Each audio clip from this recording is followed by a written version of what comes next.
अस्सलाम वालेकुम तमाम दोस्त अहबाब को मेरे यूट्यूब चैनल में एक दफ़ा फिर से खुश आमदीद। आज हम पढ़ने जा रहे हैं द साइलेंट पेशेंट बुक के दूसरे हिस्से को। और बिना किसी देर के शुरू करते हैं। दूसरा हिस्सा। गैर इजहार शुदा जज्बात कभी नहीं मरते, वो जिंदा दफन है जो बाद में बदसूरत तरीकों से सामने आएंगे। Sigmund Freud. पहला बाब। अलीशिया ब्रेंसन की डायरी। 16 जुलाई। मैंने कभी नहीं सोचा था कि बारिश के लिए तरसूंगी। हम गर्मियों की लहर के चौथे हफ्ते में हैं और ये जिंदा रहने के लिए किसी इम्तहान की तरह महसूस होता है। हर दिन गुजरते हुए दिन से ज्यादा गर्म लगता है। ये इंग्लैंड की तरह महसूस नहीं होता, एक गैर मुल्क की तरह लगता है, यूनान या कोई और मुल्क। मैं हैम्स्टेड ईथ में बैठकर लिख रही थी। पूरा पार्क सुर्ख चेहरों, नीम बरहना जिस्मों और किसी साहिल या मैदान जंग की तरह कंबलों, पिंजरों या घास से भरा हुआ था। मैं एक दरख्त के नीचे साए में बैठी हुई। 6 बज रहे हैं और ठंड होना शुरू हो गई है। सुनहरी आसमान में सूरज छोटा सा और सुर्ख है। इसे उजाले के गहरे साए और रोशन रंगों में पार्क मुख्तलिफ नजर आता है। घास ऐसा दिखता है जैसे ये आग की लपेट में है और मेरे पैरों के नीचे शोले झिलमिला रहे हैं। मैंने यहाँ अपने जूते उतारे और नंगे पांव चल पड़ी। इससे मुझे याद आया जब मैं छोटी थी और बाहर खेलती थी। इसने मुझे एक और मौसम गर्मा की भी याद दिलाई, इन गर्मियों की जिनमें अम्मी की मौत हुई थी। जब मैं पॉल के साथ बाहर खेल रही थी और हम जंगली फूलों से सजी अपनी साइकिल पर सवार सुनहरी खेतों से गुजरते उजड़े हुए मकानों और बागात की सैर कर रहे थे। मैं मौसम गर्मा कभी नहीं भूलती। मुझे याद है कि अम्मी रंगीन टॉप्स पहने थी, पीले रंग के तारों वाले स्ट्रैप्स के साथ। अम्मी ही की तरह बहुत कमजोर और नाजुक थे। वो इतनी दुबली पतली थी जैसे कोई परिंदा। वो रेडियो लगाती और मुझे उठाकर रेडियो के पॉप गानों पर रक्स करती। मुझे याद है कि हमेशा अम्मी से शैम्पू, सिगरेट और नोया हैंड क्रीम की बू आती थी। तब इसकी उम्र कितनी थी? 28, 29। वो मुझसे छोटी थी। ये एक अजीब ख्याल है। यहाँ चलते हुए मैंने रास्ते में एक छोटा सा परिंदा देखा जो एक दरख्त की जड़ों के पास पड़ा था। मैंने सोचा कि ये अपने घोंसले से गिर गया होगा। वो हरकत नहीं कर रहा था और मैंने सोचा कि क्या इसके परों को तोड़ दिया गया है। मैंने अपनी उंगलियों से इसके सर को आहिस्ता से हरकत दी। इसने कोई रद्द अमल जाहिर नहीं किया। मैंने उसे झटका देकर उल्टा कर दिया और देखा कि परिंदे का अंदरूनी हिस्सा गायब है। इसे खाया गया था।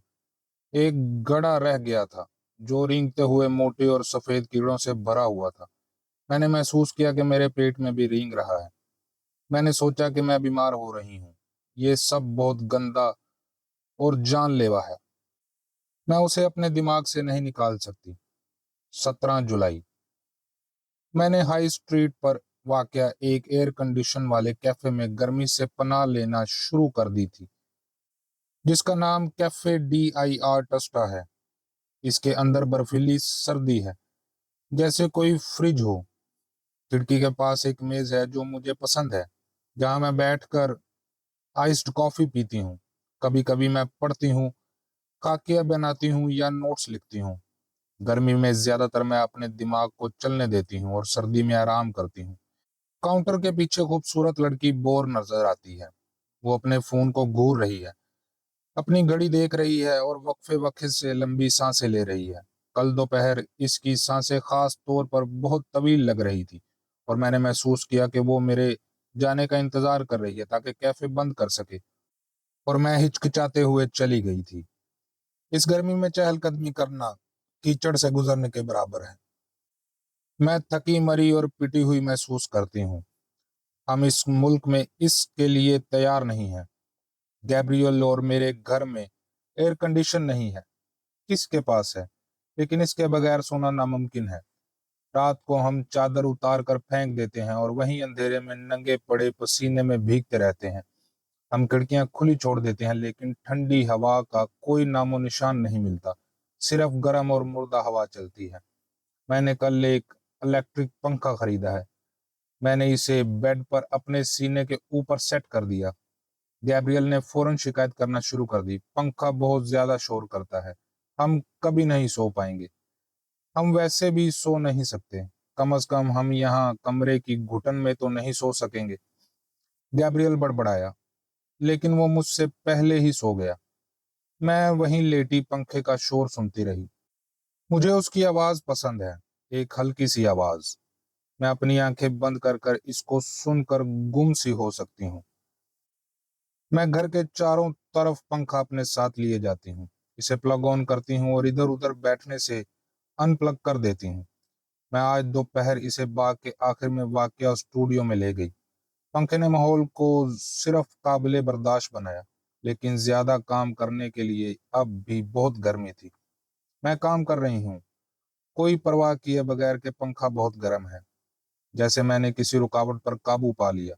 आखिरकार मैं समझ गई कि यीशु मसीह की तस्वीर में क्या गलत है, काम क्यों ठीक नहीं हो रहा। मसला तरकीबी अमल में नहीं है कि यीशु सलीब पर है, बल्कि मसला ये है, ये बिल्कुल भी यीशु की तरह नहीं लगता। ये उस जैसा नजर नहीं आता जैसा कि वो नजर आता है, क्योंकि ये यीशु नहीं है, ये गैब्रियल है। हैरत की बात है कि मैंने ऐसा पहले महसूस नहीं किया था। किसी न किसी तरह इरादा किए बगैर मैंने इसकी बजाय गैब्रियल को वहां शामिल कर दिया। ये इसकी शक्ल है जिसे मैंने पेंट किया है, इसका जिस्म। क्या ये पागलपन नहीं है? इसलिए मुझे इस पेंटिंग के सामने हथियार डाल देने चाहिए और मैं वही करूं जो वो मांगती है। मैं अब जानती हूं कि मेरे पास तस्वीर का एजेंडा होता है, पहले से तयशुदा ख्याल होता है कि इसे कैसे बनाना चाहिए, तो ये कभी काम नहीं करता। वो मुर्दा और बेजान सी बन जाती है। लेकिन अगर मैं सचमुच तवज्जो दे रही होती हूँ, हकीकत से वाकिफ होती हूँ, तो मुझे कभी कभी एक सरगोशी की आवाज़ सुनाई देती है जो मुझे सही सिमत की तरफ इशारा करती है। और अगर मैं ईमानदारी की तौर पर इसको तस्लीम करती हूँ, तो ये मुझे गैर मुतवक्का तौर पर किसी ऐसी जगह ले जाती है जहां मैंने इसका इरादा किया होता है। और फिर जोशो खरोश से जिंदा अपनी जिंदगी की कुव्वत के साथ एक शानदार नतीजा मुझे से आज़ाद हो जाता है। मुझे लगता है कि जो चीज़ मुझे खौफजदा करती है वो ये है कि मैं किसी अंजाम के सामने हार मान लूं। मुझे ये जानना पसंद है कि मैं कहाँ जा रही हूँ। यही वजह है कि मैं हमेशा बहुत सारे खाके बनाती हूँ, नतीजे पर पहुंचने की कोशिश करती हूँ। इसमें कोई ताज्जुब की बात नहीं कि जिंदगी में कुछ नहीं मिलता। वजह यह है कि जो कुछ मेरे सामने हो रहा है, मैं इसका जवाब नहीं दे रही होती या रद्द अमल जाहिर नहीं करती। मुझे अपनी आंखें खोलने और देखने की जरूरत है, और जिंदगी जैसे गुजर रही है मुझे इसके बारे में आगाह होना चाहिए, ये नहीं कि जिंदगी कैसी होनी चाहिए।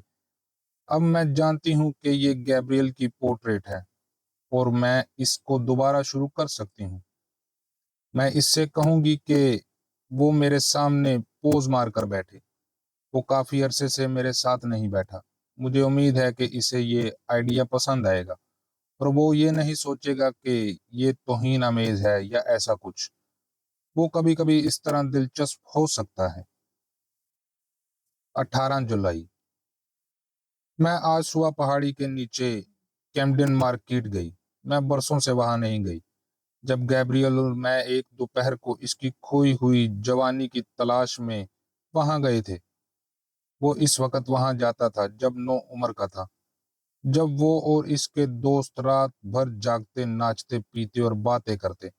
वो सुबह सवेरे बाजार में आते और ताजरों को अपने स्टॉल लगाते देखते, और कैम्पडेन लॉक के पुल पर रास्ता फ्रेन डीलर से कुछ भंग लेने की कोशिश करते। जब गैब्रियल और मैं वहां गए तो वो डीलर्स अब वहां नहीं थे। गैब्रियल को मायूसी हुई। मैं अब इस जगह को नहीं पहचान रहा, इसने कहा। ये एक साफ सुथरा सयाहों का जाल है। आज यहाँ घूमते फिरते मैंने सोचा कि मार्केट इस कदर नहीं बदली जैसा गैब्रियल बदल गया है। ये अब भी 16 साल के बच्चों से आबाद है, जो धूप के गले लगाए अकड़े हुए जिस्मों के साथ नहर के दोनों तरफ फैले हुए थे। लड़के चड्डी पहने हुए नंगे सीनों के साथ मौजूद थे और लड़कियां बिकनी या ब्रास पहने हुए थी। सेक्सुअल एनर्जी वाजिया थी जिनके वो भूखे थे। और जो इनकी जिंदगी के बेतहम्मुल प्यास थी। मैंने गैब्रियल के लिए अचानक ख्वाहिश महसूस की, इसके जिस्म और इसके मजबूत टांगों की ख्वाहिश महसूस की, और इसकी रानें जो मेरे ऊपर पड़ी रहती हैं जब हम जिनसी ताल्लुक करते हैं। तो मैं हमेशा के लिए एक नाकाबिले तशफी भूख महसूस की। हमारे दरमियान एक किस्म का इत्तेहाद महसूस होता है, कोई चीज जो मुझसे बड़ी है, हमसे बड़ी, अल्फाज से बाहर और मुकद्दस है। अचानक मेरी नजर एक बेघर आदमी पर पड़ी जो फर्श पर मेरे पास बैठा मुझे घूर रहा था। इसकी पतलून डोरी से बंधी हुई थी और इसके जूते टेप के साथ जुड़े हुए थे। इसकी जिल्द पर जख्म और चेहरे पर धब्बे थे। मैंने अचानक उदासी और बेजारी महसूस की। उससे बासी पसीने और पेशाब की बदबू आ रही थी। एक लम्हे के लिए मुझे लगा कि वो मुझसे बात कर रहा है, लेकिन वो सिर्फ सांसों और अपने आप से बड़बड़ा रहा था और गंदी गालियां बक रहा था। मैंने अपने थैले में कुछ खुले पैसे देखे और इसे दे दिए। फिर मैं आहिस्ता आहिस्ता कदम ब कदम वापस पहाड़ी पर चली गई। अब गर्मी बहुत ज्यादा तेज लग रही थी। यहाँ हमेशा निढाल होने वाली गर्मी होती है। इसी वजह से मैं इस बेघर आदमी के ख्याल को टाल ना सकी। हमदर्दी के अलावा वो एक और भी एहसास था जो किसी तरह बेनाम नहीं था, जिसमें एक किस्म का खौफ शामिल था। मैंने इसे अपनी माँ की गोद में एक बच्चे के तौर पर तस्वर किया। क्या उसने कभी सोचा था कि उसका बच्चा पागल, गंदा और बदबूदार होगा, फुटपाथ पर बड़बड़ाएगा और फहुश बातें करेगा? मैंने अपनी माँ के बारे में सोचा, क्या वो पागल थी? उसने ऐसा क्यों किया? उसने मुझे अपनी मिनी कार की मुसाफिर नशिस्त पर क्यों बिठाया और हमने सुरख ईंटों की दीवार की तरफ स्पीड क्यों बढ़ाई? मुझे ये कार और इसका खुशगवार पीला रंग हमेशा से पसंद था, वही पीला रंग जो मेरे पेंट बॉक्स में है। अब मुझे इस रंग से नफरत है। जब भी मैं इसे इस्तेमाल करती हूँ मैं मौत के बारे में सोचती हूँ। इसने ऐसा क्यों किया? मुझे लगता है मुझे कभी मालूम नहीं होगा। मैं इसे खुदकुशी समझती थी। अब मुझे लगता है कि ये एक कत्ल की कोशिश थी, क्योंकि कार में मैं भी मौजूद थी, है ना? कभी कभी मुझे लगता है कि मैं मतलूबा शिकारी थी और अम्मी मुझे ही मारने की कोशिश कर रही थी, खुद को नहीं। लेकिन ये दुरुस्त नहीं है। भला मुझे क्यों मारना चाहेगी? पहाड़ी पर चढ़ते हुए मेरी आंखों से आंसू आ गए। मैं अपनी माँ, अपने आप या उस बेघर गरीब आदमी के बारे में सोच रही थी। मैं सबके लिए रो रही थी। हर जगह बहुत ज्यादा दर्द, और हम इससे आंखें बंद कर लेते हैं। सच तो यह है कि हम सब डरे हुए हैं। हम एक दूसरे से खौफजदा हैं। मैं अपने आप से और मुझ में मौजूद अपनी माँ से खौफजदा हूँ। क्या इसकी दीवानगी मेरे खून में है? क्या सच में ऐसा ही है? और मैं, नहीं रुको, रुक जाओ, मैं इसके बारे में नहीं लिख रही हूँ, नहीं। 20 जुलाई। कल रात गैब्रियल और मैं रात के खाने के बाद बाहर गए। आमतौर पर हम जुम्मा के दिन बाहर जाते हैं, डेट नाइट। गैब्रियल इसे एक पागल अमरीकी लहजे में कहता है। गैब्रियल हमेशा अपने जज्बात के तहफ़्फ़ुज़ करता है और हर उस चीज का मजाक उड़ाता है जिसे वो मामूली समझता है। वो अपने आप को रूखा और गैर जज्बाती समझना पसंद करता है, लेकिन सच ये है कि वो बातों से नहीं बल्कि दिल से एक रोमांटिक आदमी है। अमाल अल्फाज से ज्यादा बुलंद आवाज में बोलते हैं, है ना? और गैब्रियल के अमाल मुझे मुकम्मल तौर पर प्यार करने का एहसास दिलाते हैं। तुम कहाँ जाना चाहते हो? मैंने पूछा। 3 ऑप्शंस हैं। अगस्टो के बारे में क्या ख्याल है? पहला ऑप्शन ही बेहतर रहेगा। अगस्टो हमारा मुकामी इतालवी रेस्टोरेंट है जो सड़क के बिल्कुल नीचे वाक़या है। ये कोई खास रेस्टोरेंट नहीं, लेकिन ये घर के करीब है और हमने वहाँ बहुत सारे खुशगवार शामें गुजारी हैं। हम 8 बजे के करीब वहाँ गए। एयर कंडीशन काम नहीं कर रहा था, लिहाजा हम गर्म, खामोश और मरबूत हवा में खुली खिड़की के पास बैठ गए और ठंडी शराब पी। मैंने खुद को आखिर तक नशे में महसूस किया और हम बहुत हंसे और कुछ नहीं, सच में। हमने रेस्टोरेंट के बाहर बोसे दिए और घर आने पर सेक्स किया। शुक्र है, जब हम बिस्तर पर थे तो गैब्रियल ने पोर्टेबल पंखे पर कोई एतराज नहीं किया। मैंने इसे अपने सामने रखा اور ہم ایک دوسرے کی باہوں میں لپٹے ٹھنڈی ہوا میں لیٹ گئے۔ اس نے میرے بالوں میں ہاتھ پھیرتے ہوئے مجھے چوما۔ میں تم سے پیار کرتا ہوں، اس نے سرگوشی کی۔ میں نے کچھ نہیں کہا، مجھے کچھ کہنے کی ضرورت نہیں تھی۔ وہ جانتا تھا کہ میں کیسا محسوس کر رہی ہوں، لیکن میں نے اس کا موڈ خراب کر دیا، بے وقوفی سے، اناڑی پن سے، یہ پوچھ کر کہ کیا وہ میرے لیے پوز دے گا۔ میں تمہاری پینٹنگ بنانا چاہتی ہوں، میں نے کہا۔ دوبارہ؟ تم پہلے بھی بنا چکی ہو۔ یہ 4 سال پہلے کی بات ہے۔ میں تمہاری پینٹنگ دوبارہ بنانا چاہتی ہوں۔ اوہ، وہ پرجوش نہیں لگ رہا تھا۔ تمہارے ذہن میں کیا چل رہا ہے؟ میں نے ہچکچاہٹ کی اور پھر کہا کہ میں یسوع مسیح کی تصویر بنانا چاہتی ہوں۔ گیبریل اٹھ کر بیٹھ گیا اور گلا پھاڑ کر ہنس پڑا۔ او چھوڑو علیشا، کیا؟ میں اس قسم کے پیار کے بارے میں نہیں جانتا۔ مجھے ایسا نہیں لگتا۔ کیوں نہیں؟ تم کیا سوچ رہی ہو؟ میری صلیب پر تصویر بناؤ گی؟ لوگ کیا کہیں گے؟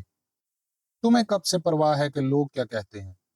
میں زیادہ تر چیزوں کے بارے میں نہیں جانتا، لیکن میرا مطلب ہے کہ لوگ سوچتے ہیں کہ تم مجھے اس طرح سے دیکھتی ہو۔ میں ہنسی۔ مجھے نہیں لگتا کہ تم خدا کے بیٹے ہو، اگر تمہارا یہی مطلب ہے تو۔ یہ صرف ایک تصویر ہے جو کچھ اس وقت بن گئی جب میں پینٹنگ کر رہی تھی۔ میں نے جان بوجھ کر اس کے بارے میں نہیں سوچا۔ ٹھیک ہے، شاید تم کو اس کے بارے میں سوچنا چاہیے۔ کیوں؟ یہ تم پر یا ہماری شادی پر تو کوئی تبصرہ نہیں۔ پھر یہ کیا ہے؟ مجھے کیا معلوم؟ اس پر گیبریل ہنس پڑا اور آنکھیں موند لی۔ بالکل ٹھیک، اگر تم چاہتی ہو کہ ہم کوشش کر سکتے ہیں۔ مجھے لگتا ہے کہ تم جانتی ہو کہ تم کیا کر رہی ہو۔ یہ زیادہ تر توثیق کی طرح نہیں لگتا، لیکن میں جانتی ہوں کہ گیبریل مجھ پر اور میری صلاحیتوں پر یقین رکھتا ہے۔ اگر ایسا نہیں ہوتا تو میں کبھی مصور نہیں بنتی۔ اگر اس نے میری حوصلہ افزائی اور میرے ساتھ نہ دیا ہوتا تو میں کالج کے بعد ان چند ابتدائی مردہ سالوں سے کبھی باہر نہ نکل پاتی، جب میں جین فیلکس کے ساتھ دیواریں پینٹ کرتی تھی۔ گیبریل سے ملنے سے پہلے میں اپنا راستہ بھول گئی تھی اور کسی نہ کسی طرح میں نے خود کو بھی کھو دیا تھا۔ میں ان نشہ آور پارٹیوں کو یاد نہیں کرتی جو میرے 20 سال کی دہائی کے دوران دوستوں کے ساتھ گزرے تھے۔ میں نے انہیں صرف رات کے وقت دیکھا تھا، جو صبح کو غائب ہو جاتے تھے، جیسے ویمپائرز روشنی سے بھاگ جاتے ہیں۔ میں جب گیبریل سے ملی تو وہ سب چیزیں جیسے مرجھا گئیں، جو مجھے پھر کبھی یاد بھی نہ رہیں۔ مجھے کسی چیز کی ضرورت نہیں تھی، اب وہ میرے پاس ہے۔ اس نے مجھے یسوع مسیح کی طرح بچایا۔ شاید وہ یہی پینٹنگ ہے۔ گیبریل میری پوری دنیا ہے۔ اس دن سے جب ہم ملے تھے، میں اس سے پیار کروں گی، چاہے وہ کچھ بھی کرے یا کچھ بھی ہو، چاہے وہ مجھے کتنا ہی پریشان کرتا ہے، اس سے کوئی فرق نہیں پڑتا کہ وہ کتنا بے ڈھنگ، گندا، بے فکر اور خود غرض ہے۔ وہ مجھے ویسا ہی قبول ہے جیسا کہ وہ ہے، اور جب تک موت ہم کو جدا نہیں کرتی۔ 21 جولائی۔ آج گیبریل میرے لیے اسٹوڈیو میں آ کر بیٹھ گیا۔ مجھ سے پھر یہ سب کئی دنوں تک نہیں ہوگا، اس نے کہا۔ تم نے یہ کام کب تک جاری رکھنے کا ارادہ کیا ہے؟ اسے درست کرنے میں 1 سے زیادہ سیشن لگیں گے۔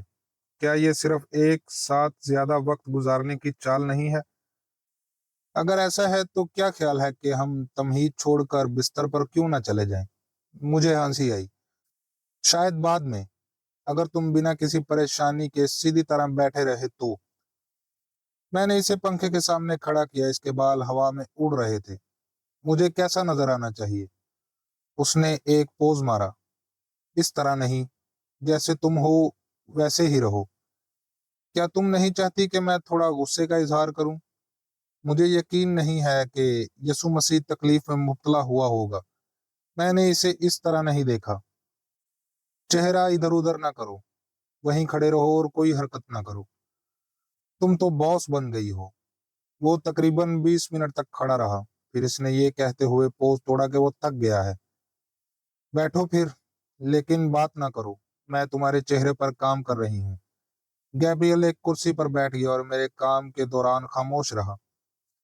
مجھے اس کے چہرے کی تصویر بنانے میں مزہ آیا۔ یہ ایک اچھا چہرہ ہے، مضبوط جبڑے اور اونچے گال کی ہڈیاں اور خوبصورت ناک۔ یہ اسپاٹ لائٹ میں بیٹھا کسی یونانی مجسمے کی طرح لگ رہا ہے، کسی قسم کا ہیرو۔ لیکن کچھ تو غلط تھا۔ مجھے نہیں معلوم کہ کس وجہ سے میں بہت زیادہ زور دے رہی تھی۔ میں صرف اس کی آنکھیں اور رنگ ٹھیک سے نہیں بنا پائی۔ میں نے گیبریل سے سب سے پہلی چیز جو کبھی دیکھی وہ اس کی آنکھوں کی چمک تھی، جو دونوں پتلیوں میں ایک چھوٹے سے ہیرے کی طرح تھے۔ لیکن اب کسی وجہ سے میں اسے نہیں دیکھ پاتی۔ ہو سکتا ہے کہ اب مجھ میں وہ قابلیت ہی نہ رہی ہو، یا ہو سکتا ہے کہ گیبریل کے پاس کچھ ایسا ہے جو تصویر میں نہیں بھرا جا سکتا۔ آنکھیں مردہ اور بے جان رہ گئی تھی۔ مجھے اپنے آپ پر غصہ آیا۔ اف، میں نے کہا، کام ٹھیک سے نہیں ہو رہا ہے۔ کیا بریک کا وقت ہے؟ ہاں، بریک کا وقت ہے۔ کیا ہم سیکس کریں؟ اس سے مجھے ہنسی آ گئی۔ ٹھیک ہے۔ گیبریل نے چھلانگ لگائی، مجھے پکڑا اور چوما۔ ہم نے اسٹوڈیو میں فرش پر ہی سیکس کیا۔ ساری عمر میں گیبریل کی تصویر میں بے جان آنکھوں کو دیکھتی رہی۔ وہ مجھے گھور رہی تھی، میرے اندر جل رہی تھی۔ مجھے منہ موڑنا پڑا، لیکن پھر بھی محسوس کر سکتی تھی کہ وہ دیکھ رہی ہیں۔